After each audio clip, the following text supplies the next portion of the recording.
நற்செய்தி வாசகம். இப்பொழுது லாசர் ஆறுதல் பெறுகிறார், நீயோ மிகுந்த வேதனைப்படுகிறாய். லூக்கா எழுதிய தூய நற்செய்தியிலிருந்து வாசகம். அதிகாரம் 16, இறை திருவசனங்கள் 19 முதல் 31 முடிய. அக்காலத்தில் இயேசு பரிசேயரை நோக்கி கூறியது: செல்வர் ஒருவர் இருந்தார். அவர் விலை உயர்ந்த மெல்லிய செந்நிற ஆடை அணிந்து நாள்தோறும் விருந்துண்டு இன்புற்றிருந்தார். லாசர் என்னும் பெயர் கொண்ட ஏழை ஒருவரும் இருந்தார். அவர் உடல் முழுவதும் புண்ணாயிருந்தது.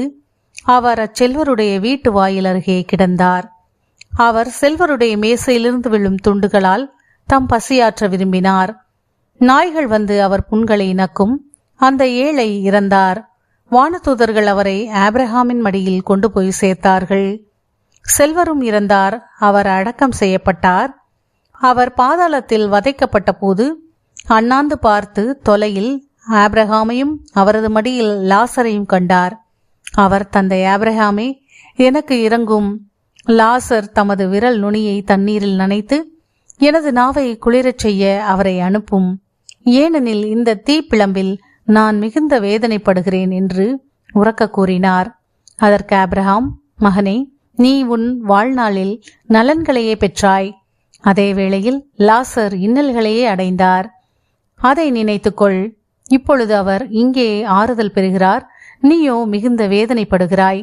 அன்றியும் எங்களுக்கும் உங்களுக்கும் இடையே பெரும் பிளவு ஒன்று உள்ளது.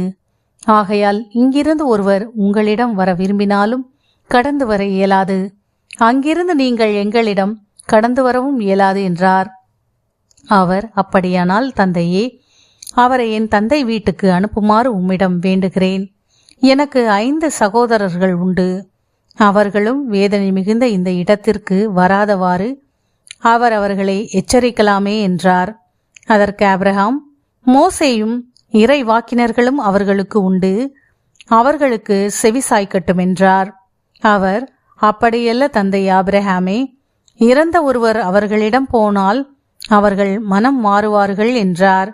ஆபிரகாம், அவர்கள் மோசேக்கும் இறை வாக்கினருக்கும் செவிசாய்க்காவிட்டால் இறந்த ஒருவர் உயிர் தெழுந்து அவர்களிடம் போனாலும் நம்ப மாட்டார்கள் என்றார். ஆண்டவரின் அருள்வாக்கு.